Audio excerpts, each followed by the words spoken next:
অনেক লম্বা সূরা কিছুর সময়ের প্রয়োজন। ইখলাসের তাফসীর করতে গেলে তো অনেক দিন লাগবে, কিন্তু সংকীর্ণ সময়ে যতটুকু সম্ভব অতটুকুই করার চেষ্টা করব ইনশাআল্লাহ।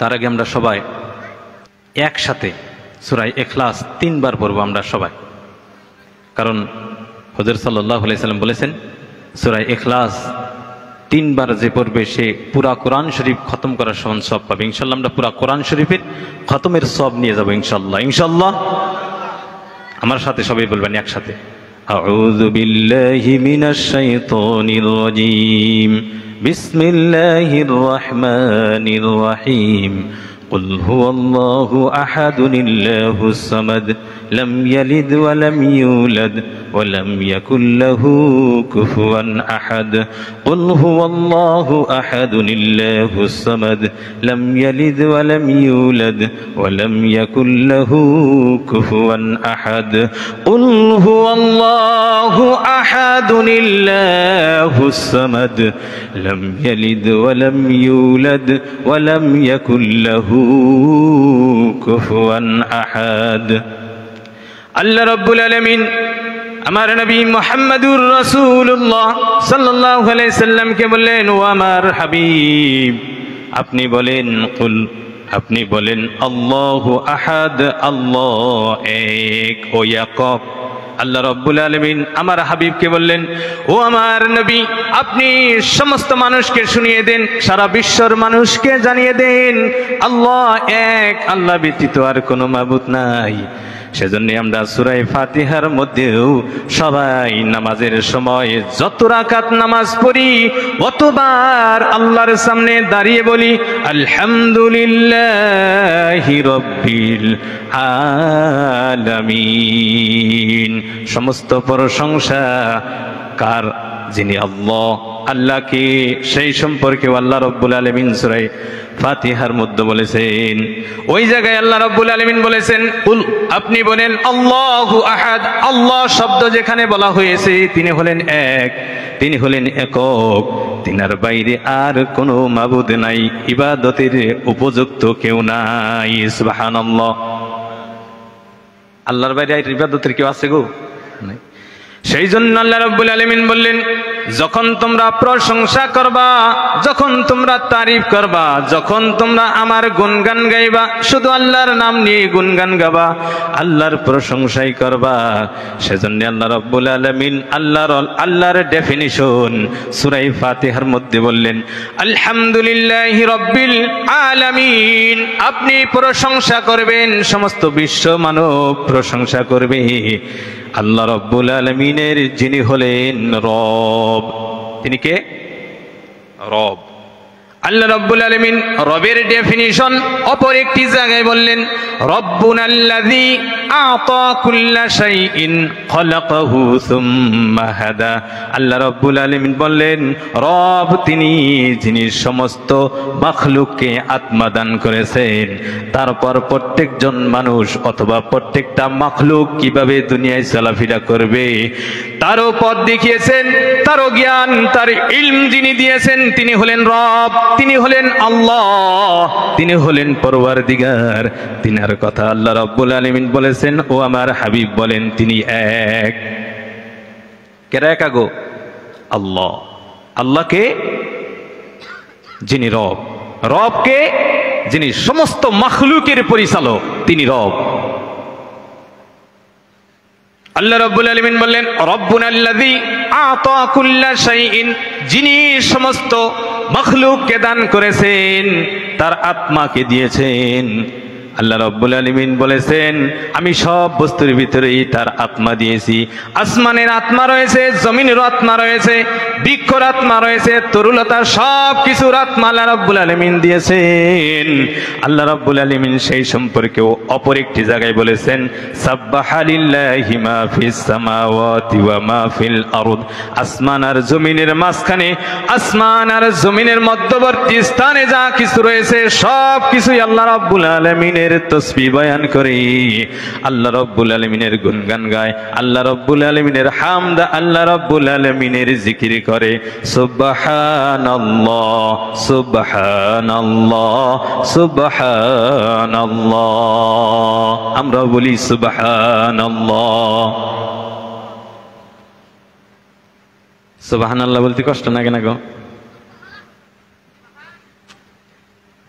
মনে মনে ধরে নেন, অল্প টাইমের জন্য এটা একটা বল খেলার স্টেডিয়াম, অল্প টাইমের জন্য দরবার করছি। ফুটবল খেলা হোক চাহে ক্রিকেট বল খেলা হোক, মনে মনে ধরে তুই এটা একটা স্টেডিয়াম, আমরা একটি দর্শক। একজনের কাছে বল গেছি, গুলির বুগুলি যাওয়ার পর এখন একটা লাত্তি মারবে, একটা কিক দিবে আর গোলটা হবে। আমরা কি সবাই ব্ল্যাক টিপ লাগাই বসে থাকুন গো? ওই প্লেয়ারের কিছু কয় লাগবে না, গু কেটে কোন লাগবে না। যদি মৌগো ছাপ্পাই ধরে তাও হারাই নেবো, বক্সাই আমার আমি গোল করে নেই আগে। একবার গোল করলে হাদা 1000 নাকি বানজাবো আছে গো। একবার গোল করলে কয় বাজার নাকি গো? 1000 নাকি আছে না। তারপরে এত জোরে আওয়াজ দেখবো, বাড়তে যাওয়ার পরে বিবিরে ডাকতেছে, কখন যাও গো? কেনের গলা পাইছে গে, গোলের জয় দিয়েছি না আজকে, সব পাইছে না। আমরা সারা রাত সবার শুনুম আঙ্গের গলার আওয়াজ সুবহানাল্লাহ কই একবার ভেঙে দেখলাম না। মাংসি গো এনে কি ওয়াদা রাখছেন? আল্লাহ নবী মুহাম্মদুর রাসূলুল্লাহ সাল্লাল্লাহু আলাইহি সাল্লাম বলেছেন, ও আমার উম্মতেরা, তোমরা একবার পড়বা সুবহানাল্লাহ, আল্লাহ রাব্বুল আলামিন তোমার জন্য জান্নাতে একটি খেজুর গাছের ব্যবস্থা করবেন। সুবহানাল্লাহ। আর খেজুর গাছ, আমার যদি খেজুর গাছ জান্নাতে হয়, আমি জাহান্নামে যাবো গো? আমার খেজুর গাছ আমার জান্নাতে থাকবে মানে আমি জান্নাতে যাব, জাহান্নামের কোনো প্রশ্নই আসতে পারে না। সেজন্যই জান্নাতে যাওয়ার জন্য দুনিয়া থেকে জান্নাতের বাগান আমার সাজিয়ে যেতে হবে। আমার নবী বিশ্ব নবী মুহাম্মদ রাসূলুল্লাহ সাল্লাল্লাহু আলাইহি সাল্লাম বলেছেন, জান্নাতে যাওয়ার পর সমস্ত নিয়ামত পাওয়ার পর মানুষের কোনো আফসোস হবে না, মানুষের কোনো আক্ষেপ হবে না। মানুষের শুধুমাত্র একটি আফসোস হবে, সেই আফসোসটা হলো যখন জান্নাতে দেওয়া হবে, পার্শ্ববর্তী জান্নাতি যখন ডেক গুড় দিবে। আমরা খানা খাওয়ার পরে যখন করি না গো, যখন জান্নাতীদেরকে জান্নাতে দেওয়া হবে, পাশের জান্নাতি যখন একটি ডেকুর দিবে, সেই ডেকুরের খুশবু শোনার পর এই জান্নাতি ফেরেশতাকে জিজ্ঞাসা করবে, ও ফেরেশতা এই খুশবুটা কোথা থেকে আসে? তখন ফেরেশতা বলবে, ও আমার ভাই শুনে রাখো, পাশের জান্নাতি যে দুনিয়ায় তোমার থেকে একবার সুবহানাল্লাহ বেশি বলেছিল, সেজন্যই তার গলার ঢেকুর যে আসছে, সেই ঢেকুরের আওয়াজ তখন এই বান্দা বলবে সুবহানাল্লাহ সুবহানাল্লাহ, হায় আফসোস সুবহানাল্লাহ। ফেরেশতা তখন বলবো, ও আমার ভাই যতবার সুবহানাল্লাহ বলো কোনো কাজে আসবে না, কারণ আমার নবী বিশ্ব নবী মুহাম্মদ রাসূলুল্লাহ সাল্লাল্লাহু আলাইহি সাল্লাম বলেছেন, ইযা মাতাল ইনসানু ইনকাতা আনহু আমালুহু ইল্লা মিন সালাসাতিন ইল্লা মিন সাদাকাতিন জারিয়া। লম্বা সূরা হাদিসের মধ্যে আমার নবী বিশ্ব নবী সাল্লাল্লাহু আলাইহি ওয়াসাল্লাম বলেছেন, যখন মানুষ দুনিয়া থেকে চলে যায়, ইন্তেকাল করে মরে যায়, যখন দুনিয়া থেকে একজন মানুষ ট্রান্সফার হয়ে অন্য জায়গায় চলে যায়, তার আমলের দরজা বন্ধ করে দেন আল্লাহ রাব্বুল আলামিন, তার কোনো আমলের দরজা থাকে না। কিন্তু 3টি দরজা এমন রয়েছে যে 3টি দরজা দুনিয়ায় যদি কেউ উন্মুক্ত করে রেখে যায়, কবরে শুয়ে শুয়ে সওয়াব পাই থাকবে কিয়ামত পর্যন্ত। তার মধ্যে একটি হলো সাদকায়ে জারিয়া, দ্বিতীয়টি হলো আও ইলমিন ইউনতাফাউ বি, এমন বিদ্যা দুনিয়ায় রেখে যাওয়া যে বিদ্যা থেকেও মানুষ উপকৃত হবে। তৃতীয় নম্বরে আমার নবী বলেছেন, এমন সন্তান দুনিয়ায় রেখে থুয়ে যাওয়া, আওয়ালাদিন সলিহিন ইয়াদউলা, এমন সন্তান দুনিয়ায় রেখে যাও যে সন্তান তুমি মরার পর তোমার জন্য দোয়া করবে নামাজে, হায় আল্লাহ আমার আব্বাকে আপনি জান্নাতের খুশবু দান করেন, আমার আব্বাকে জান্নাতুল ফিরদাউস নসিব করেন, আমার আব্বার কবরটা আপনি জান্নাতের বাগান বানিয়ে দেন। এমন যদি কোনো কিছু রেখে যাওয়া যায়, আমি শোয়ার পরে আমি কবরে থাকাকালীন আমার আমল নামায় সওয়াব লিখে দিবেন। সুবহানাল্লাহ। এ ব্যতীত মরার পর আর কোনো আমলের দরজা থাকবে না।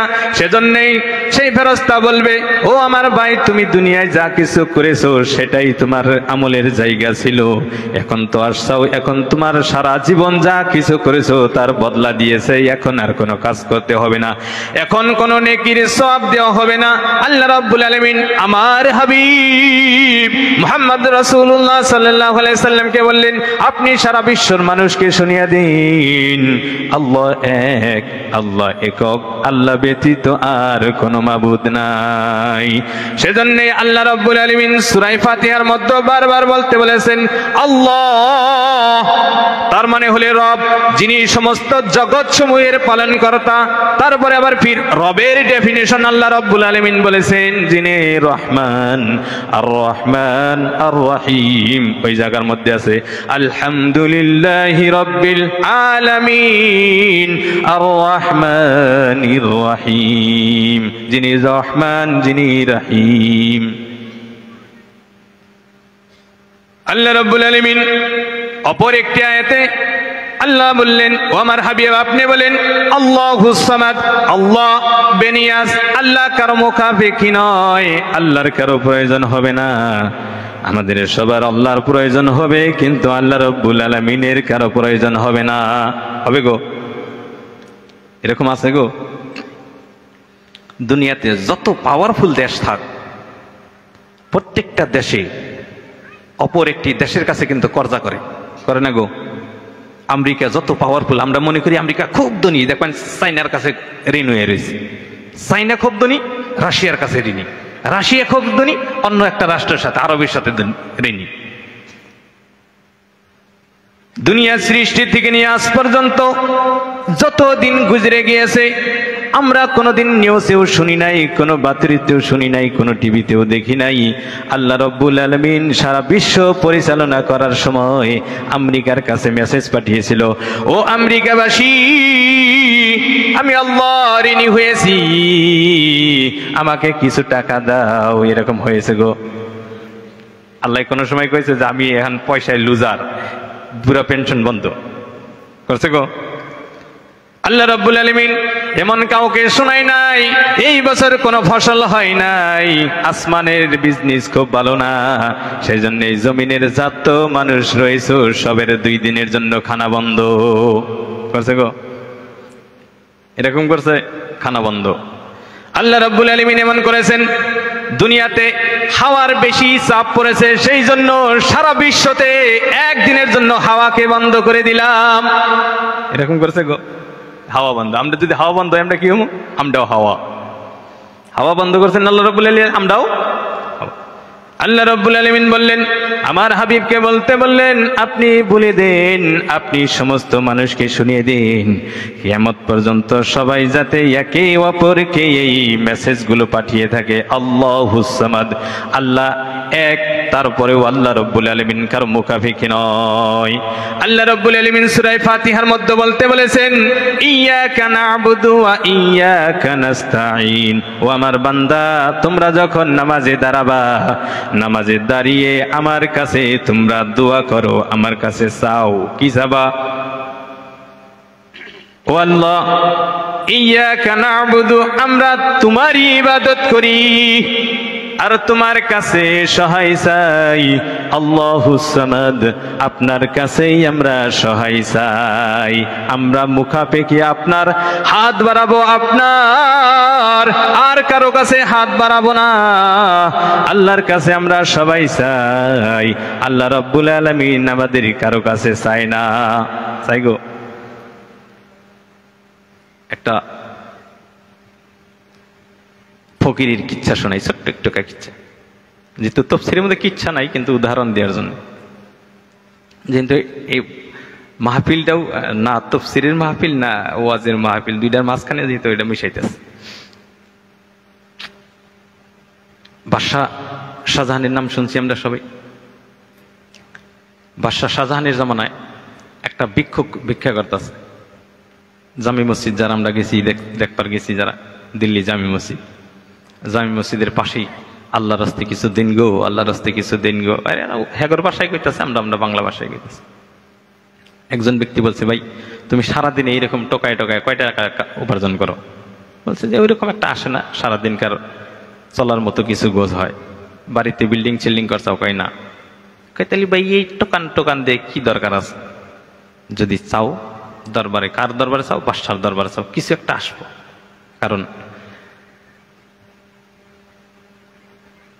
একটা ছোট্ট একটা, এর মধ্যে আবার একটা উদাহরণ, যদি শিয়ালে একটা কুরকা নিয়ে যায় গো, শিয়ালে কুরকা নিয়ে গেছে, ওই শিয়ালে যদি বাঁচাইয়া রাখে, কুরকারে খাইয়া দেয়, যদি বাঁচায় রাখে, কি ডি রেখে থাকে, খালি ফরিদ ছাড়া কি কিছু রাখবো গো?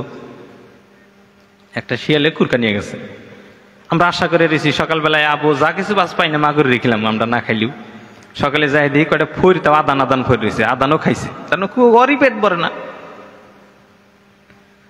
আর একটা হঠাৎ করে দিহি, হঠাৎ একটা বাঘে দিহি আমার একটা হরিণ ধরছে অথবা একটা মহিষ ধরে নিয়ে বয়ে রয়েছে, ওটাই যদি অপেক্ষায় থাকি, আমার মা গরুও চলবো, পুহরির দিয়েও চলবো, গ্রামের দিয়েও খাওয়াইতে পারবো, ওর খাওয়ার পরেও। কারণ যে প্রকাণ্ড একটা মহিষ ধরছে, ওই মহিষের যতই খাকো তারপরেও তো 50% থাকবো কমসে কম।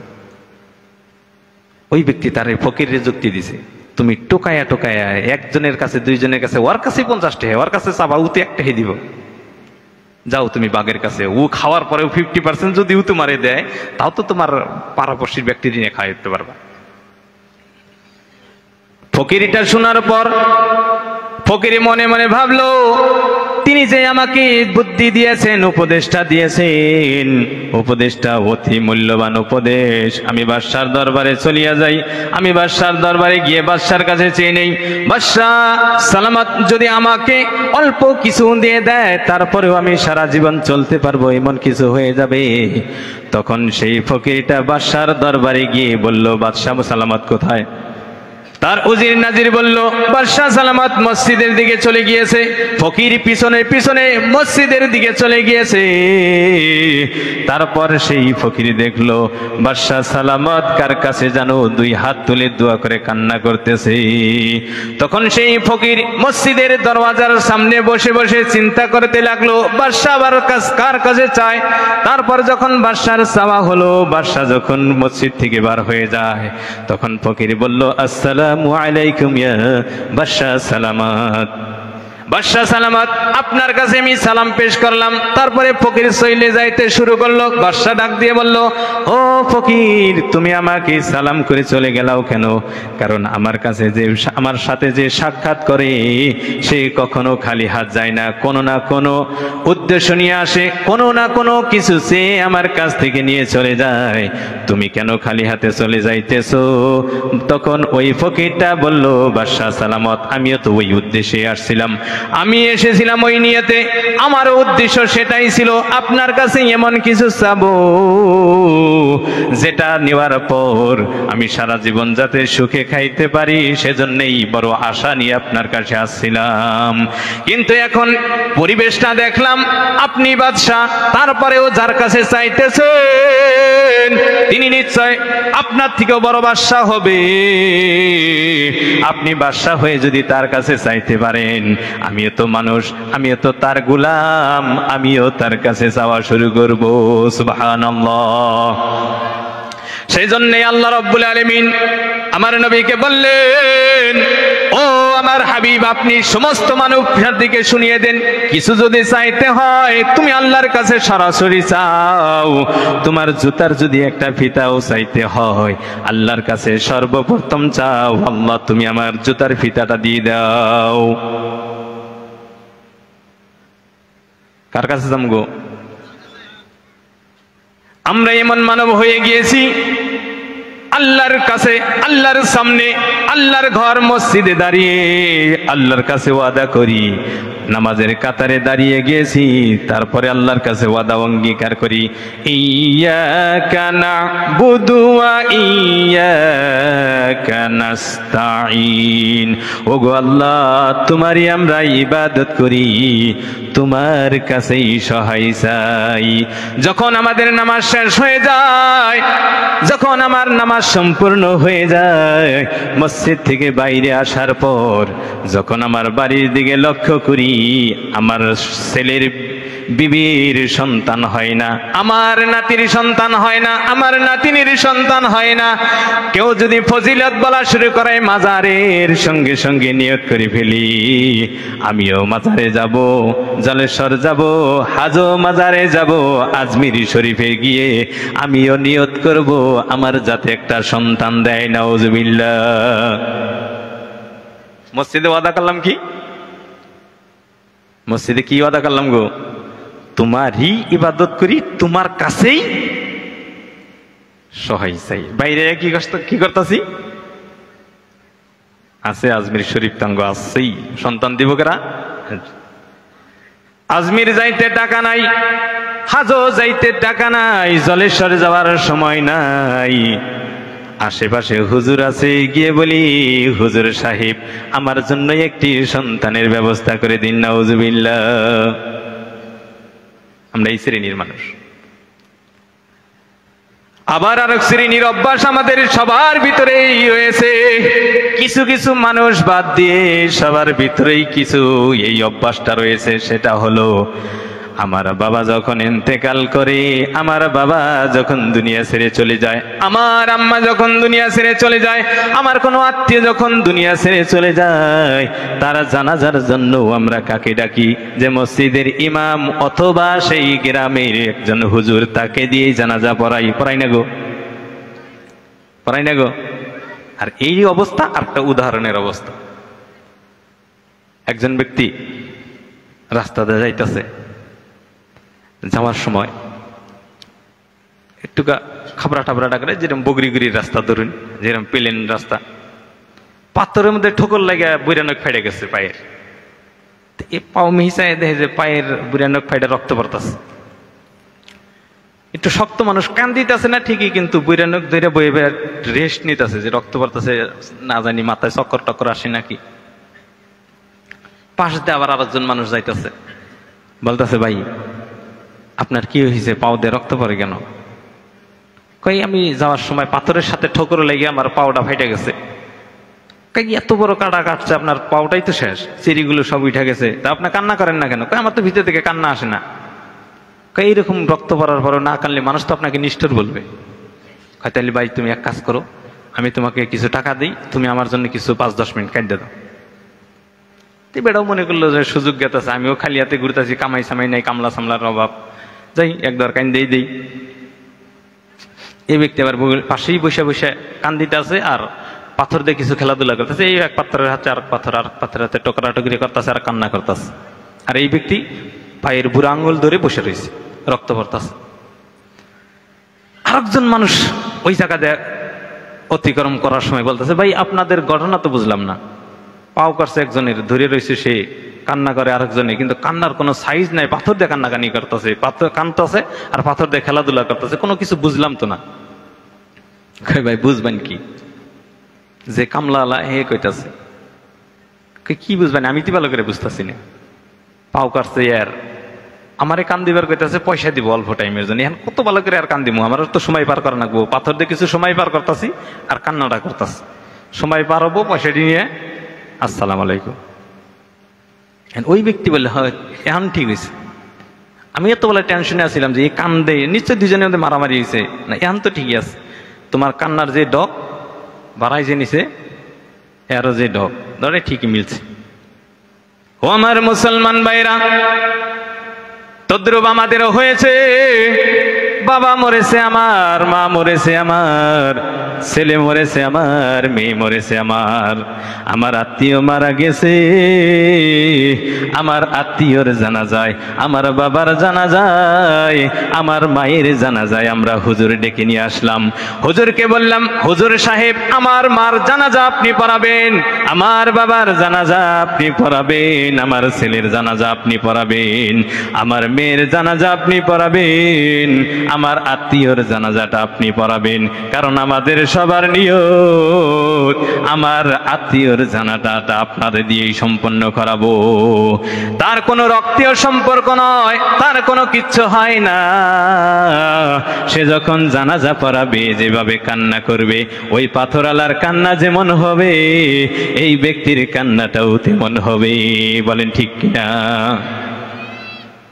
বাবা মরছে আমার, কান দিব কারা? ইমাম সাহেব। পোলা মরছে আমার, কান দিব কারা?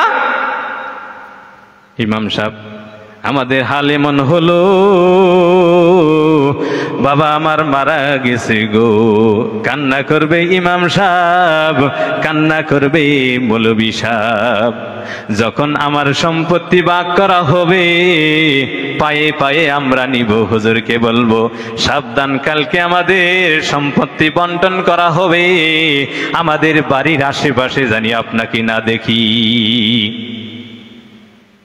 জানাজার সময় হুজুরের পায়ে হাতে পায়ে ধরে বলে, আপনি আমাদের জানাজাটা, আব্বার জানাজা আপনি সম্পন্ন করবেন। ভাগ করার সময় আপনার সোফা জানি দেখি না, আঙ্গবাড়ির আঙ্গানায় ভাঙ্গানায় জানি আপনি আসেন না, কারণ আঙ্গর কিছু ভেজালে বাড়ি তো বুঝবেন না, আপনি একটু ডিস্টার্ব কম দেবেন। এমন সন্তান আমরা দুনিয়ায় হয়েছি। আমার নবী বিশ্ব নবী মুহাম্মদ রাসূলুল্লাহ সাল্লাল্লাহু আলাইহি সাল্লাম বললেন, দুনিয়ায় এমন সন্তান রাইখা যাও যে সন্তান তুমি মারা যাওয়ার সঙ্গে সঙ্গে তোমার জন্য দোয়া করবে, রব্বির হামহুমা কামা রব্বায়ানি সগীরা। সবাই বলি রব্বির হামহুমা কামা রব্বায়ানি সগীরা। এই দোয়ার অর্থ হলো, ও আল্লাহ আপনি আমার আব্বার কবরটা এমন বানিয়ে দিন, আপনি আমার আম্মার কবরটা এমন বানিয়ে দিন যেমন ভাবে আমার জনম দক্ষিণী মা দুনিয়ায় আমাকে লালন পালন করতো। যখন আমি বিছনায় পেশাব করতাম, যখন আমি ক্ষুধার্ত অবস্থায় কান্না করতাম, আমার আব্বা সঙ্গে সঙ্গে আমার মাকে বলতো, ছেলেটা কান্না করে কেন? সে আমার সমস্ত প্রয়োজন পুরা করে দিত। আয় আল্লাহ, এখন অসহায় অবস্থায় আমার আম্মা কবরে শুয়ে রয়েছে, আমার আম্মা জানের কবরটা জান্নাতের বাগান বানিয়ে দিন, আমার আম্মা জানের কবরেও আপনি সহায় করে দিন, আমার আম্মা জানের কবরেও আব্বা জানের কবরেও আপনি তেমন ভাবে তাদের সহায় করেন যেমন ভাবে আমাকে ছোট্টবেলায় তারা লালন পালন করতো। সুবহানাল্লাহ। আম্মা জানের কবরেও আব্বা জানের কবরেও আপনি তেমন ভাবে তাদের সহায় করেন যেমন ভাবে আমাকে ছোট্টবেলায় তারা লালন পালন করতো। সুবহানাল্লাহ। আল্লাহ রাব্বুল আলামিন আবার বললেন, ও আমার হাবিব, আপনি সারা বিশ্বর মানুষকে বলে দিন, আপনি সারা বিশ্বর মানুষকে শুনিয়ে দিন, আপনি বলেন লাম ইয়ালিদ ওয়া লাম ইউলাদ, আল্লাহর কোনো সন্তান নাই, আল্লাহর কোনো সন্তান নাই, না আল্লাহ কারো পেট থেকে হয়েছে, না আল্লাহর ঘর থেকে কেউ জন্ম নিয়েছেন। এই শব্দটা আপনি সারা বিশ্বর মানুষকে শুনিয়ে দিন। কেন শোনাবে? তার মানে হুজুর সাল্লাল্লাহু আলাইহি সাল্লামের পূর্বের নবী যিনি, তিনি হলেন ঈসা আলাইহিস সালাতু ওয়াস সালাম। কে গো? ঈসা আলাইহিস সালাতু ওয়াস সালাম। ঈসা আলাইহিস সালাতু ওয়াস সালামের 570 বছর পর, কম বেশি 570 বছর কম বেশি পর আমার নবী বিশ্ব নবী মুহাম্মদ রাসূলুল্লাহ সাল্লাল্লাহু আলাইহি সাল্লাম দুনিয়া আসছেন। আর ওই সময় ঈসা আলাইহিস সালাতু ওয়াস সালামকে আল্লাহর সন্তান বলে তারা বলতো। এখন পর্যন্ত খ্রিস্টানরা আল্লাহর সন্তান বলে কাকে? ঈসা আলাইহিস সালাতু ওয়াস সালামকে। যেটা আমরা বলি ঈসা, তারা বলে যিশু। কি গল্প গো? যিশু। আমরা বলি ঈসা, তারা বলে যিশু। ঈসা আলাইহিস সালামের উপরে আমাদের ঈমান আনতে হবে, বিশ্বাস স্থাপন করতে হবে, ঈমান আনতেই হবে। তিনিও সত্য নবী, তিনি আসমানে চলে গিয়েছেন, তিনি মারা যান নাই, তিনি কিয়ামতের পূর্বে দুনিয়ায় আসবেন। এতটুকু বিশ্বাস আমাদের থাকতেই হবে। ও আমার ভাইরা, ও আমার যুবক ভাইরা, কান খুলে শুনে নিন। ঈসা আলাইহিস সালাম দুনিয়ায় আসছেন নবী আকৃতিতে, তিনি আবার দুনিয়ায় আসবেন আমার নবীর উম্মত হয়ে। সুবহানাল্লাহ। সেই নবীকে ঈসা আলাইহিস সালামকে যারা আল্লাহর সন্তান বলে গণ্য করে তারাই তো 1 জানুয়ারি পালন করে, তারাই তো 1 জানুয়ারিতে পিকনিক করে, তারাই তো সেই দিন যিশু খ্রিস্টর জন্মদিবস হিসেবে তারা অনুষ্ঠান পাতে, তারা উদযাপন করে, তারা ফেস্টিভ্যাল মানে। আমাদের যুবকের কি হয়ে গেল? যারা আল্লাহর সন্তান বলে আমাদের একজন নবীকে আখ্যায়িত করে তারা কাফিরে পরিণত হয়ে যায়, আল্লাহর নাশুকরি বান্দা হয়ে যায়, আল্লাহর নাফরমান বান্দা হয়ে যায়। তাদেরকে অনুসরণ করে আমরা 1 জানুয়ারি পালন করার নামে ডিজে এনে পাথারে গিয়ে, দাগে গিয়ে, সেখানে গিয়ে আমরা গান বাজনার সাথে 1 জানুয়ারিটাকে উদযাপন হিসাবে পালন করি। আর সেখানেও কিছু কিছু যুবকরাও ড্রিঙ্ক করে থাকে, ড্রাগস লাগিয়ে থাকে। এক তো ঈসা আলাইহিস সালামের জন্মদিবস পালন করা, তার মানে আল্লাহর সন্তান যারা বলে তাদের সাথে সাপোর্ট করা। মুসলমানের এইটা করা জায়েজ নয়। এই যে সামনে যাইতাছে কবে গো, কাল দিন পরে যুবকরা ডিজে ভাড়া করে প্ল্যান বানান শেষ, মুরগি কিনান প্ল্যান বানান শেষ, কিছু পেপসির বোতলেরও অর্ডার দেওয়া শেষ। আপনারা চিনুন গো পেপসির বোতল? আনগে এই এলাকায় বোধহয় ওই রকম যুবক নাই যারা পেপসির বোতল খায়, আছে কি গো? আঙ্গ ওই সাইড আবার বদনাম করে আর কি হবো, আমরা মাথাই বেশি দূর না, আঙ্গ ওই জায়গায় কিছু কিছু চলে। ও আমার মুসলমান ভাইরা, সুমিরাত থেকে মদ খেয়ে মদের বোতল আমাদের এখানে এসে ফালাতে আসে না, আমাদের এখানে খালি বোতল ফালানোর জন্য তারা এত দূর চলে আসবে না।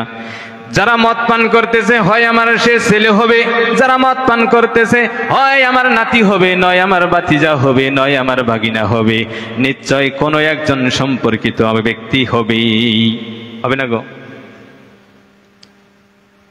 কাল দিন পর থেকে 1 তারিখ থেকে যুবকরা ঘড়ি ধরে বসে থাকবে, 12টা যখন শেষ হবে তারা খানা খাওয়া শুরু করবে। তার মানে তাদের এনজয়। আজকে আমাদের 24 বছর পূর্ণ হলো, 25 বছর পূর্ণ হলো, 26 বছর পূর্ণ হলো, 27 বছর পূর্ণ হলো। ও যুবক, তুমি খুশি হইও না, তোমার 27 বছর পূর্ণ হয়েছে, তার মানে তোমার জীবন থেকে 27 বছর ক্যান্সেল হয়ে গিয়েছে। আমি যত বছর বাঁচতাম ওই জায়গা থেকে কত বছর ক্যান্সেল গো? 27 বছর। তার মানে যদি 40 বছর বাঁচতাম 27 বছর বাদ আর কয় বছর আছে? ওই কয় বছর জীবিত থাকবো। টেনশন নেওয়ার প্রয়োজন ছিল, কিন্তু আমরা এনজয় করি। বিশ্বনবী মুহাম্মদুর রাসূলুল্লাহ সাল্লাল্লাহু আলাইহি ওয়াসাল্লামের সঙ্গে আমরা কেউ সঙ্গী হই না।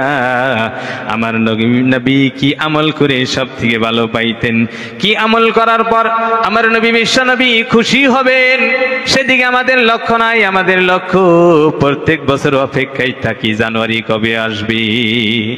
আল্লাহ রাব্বুল আলামিন বললেন, ও আমার হাবিব আপনি বলেন, আল্লাহ কারো পেট থেকে হয় নাই, আল্লাহর কোনো সন্তান নাই। আমরা মুসলমানের ঘরে জন্ম নিয়ে আল্লাহর সন্তান হিসেবে আখ্যায়িত করে 1 জানুয়ারিটা আমরা উদযাপন করে থাকি। নাউজুবিল্লাহ। আমরা যুবক, যতগুলো যুবক এই জায়গায় আছি, যদি দিলের ভিতরে কল্পনা আসাল 1 জানুয়ারি উদযাপন করব, আমরা 1 জানুয়ারি পালন করব, ক্যান্সেল ইনশাআল্লাহ। আমরা 1 জানুয়ারি পালন করব না, 5 জানুয়ারি পালন করব।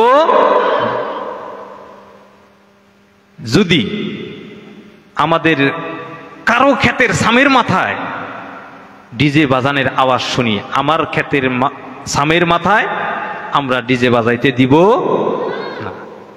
আমার নবী বিশ্বনবী মুহাম্মদ রাসূলুল্লাহ সাল্লাল্লাহু আলাইহি সাল্লাম বললেন, মান দাআ ইলা হুদান কানা লাহু মিনাল আজরি মিসলু উজুরি মান তাবিআহু লা ইয়ানকুসু যালিকা উজুরিহিম শাইআ। এই লম্বা সূরা হাদিসের মধ্যে আমার নবী সাল্লাল্লাহু আলাইহি সাল্লাম বললেন, কোন বান্দা যদি কোন মানুষকে নেক কাজের দিকে আহ্বান করে, সেই মানুষ যদি তার নেক কামের আহ্বানের ডাকে সাড়া দিয়ে সেই জায়গায় আমল করা শুরু করে দেয় অথবা এসে যায়, যতটুকু সওয়াব করবে, যতটুকু নেকি করবে যে ব্যক্তি ডাকলো, সেই ব্যক্তির আমলনামায় আল্লাহ রাব্বুল আলামিন পূর্ণ সওয়াব লিখে দিবেন। লা ইয়ানকুসু যালিকা উজুরিহিম শাইআ। কিন্তু যারা আমল করতেছে তাদের আমল থেকে কোনো ধরনের নেকির কমি হবে না। আল্লাহ রাব্বুল আলামিন তার পক্ষ থেকে নিজস্বভাবে কিছু বোনাস দিয়ে দিবেন। আল্লাহ রাব্বুল আলামিন গিফট করবেন সওয়াবগুলো। সুবহানাল্লাহ। কোন ব্যক্তি যদি মানুষকে আহ্বান করে গুনার দিকে, আর সেই যদি আহ্বানের ডাকে সাড়া দিয়ে সেই গুনাহ করা শুরু করে দেয়, সেই ব্যক্তি গুনাহ করার পর যতটুকু গুনাহ লিখবে, এই ব্যক্তি ডাকার পর তার আমলনামায় ততটুকুই গুনাহ লিখবে। কিন্তু তার গুনাহ থেকে কোনো ধরনের গুনার কনসিডার আল্লাহ রাব্বুল আলামিন করবেন না। এই হাদিস অনুযায়ী আমার ক্ষেতের সামনে, আমার ক্ষেতের মাথায়, আমার ক্ষেতে অথবা আমার বাড়িতে, আমার খুনা বিটায় যদি কেউ ডিজে বাজায় সব 1 জানুয়ারি পালন করে, আমি যদি চুপ থাকি, যত গুনাহ করবে যুবকরা প্রত্যেকটা গুনাহ আমার আমলনামায় লিখবো। নাউযুবিল্লাহ। গুনাহ কামাই করুম গোকেই আমরা আবার একটু বুড়া মানুষ যারা থাকে, মুরব্বী খারাপ জানি ভাই না, এরা আবার সুপারিশি করা বিরাট পাকা। যদি যুবকরা বাপ সাইজের মানুষ যদি যায়, ওই যুবকরে কিছু ধাওয়া ছাওয়া দিবার নাই, বুড়ারা তশকিল করে থেকে যুবক এরা চলে এখন থেকে বাজে, যুবকরা তশকিল করে দেয়।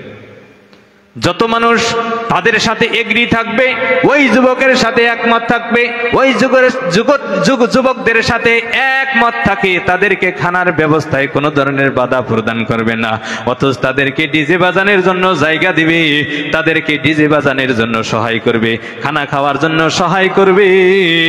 যত গুনাহ তারা সারা রাত ভরে করবে, যত গুনাহ তারা সারা রাত ভরে করবে, এ ঘরে শুয়ে শুয়ে তার আমলনামায় সব গুনাহগুলো তাদের ফেরেশতায় লিখে দিবেন আল্লাহ রাব্বুল আলামিন।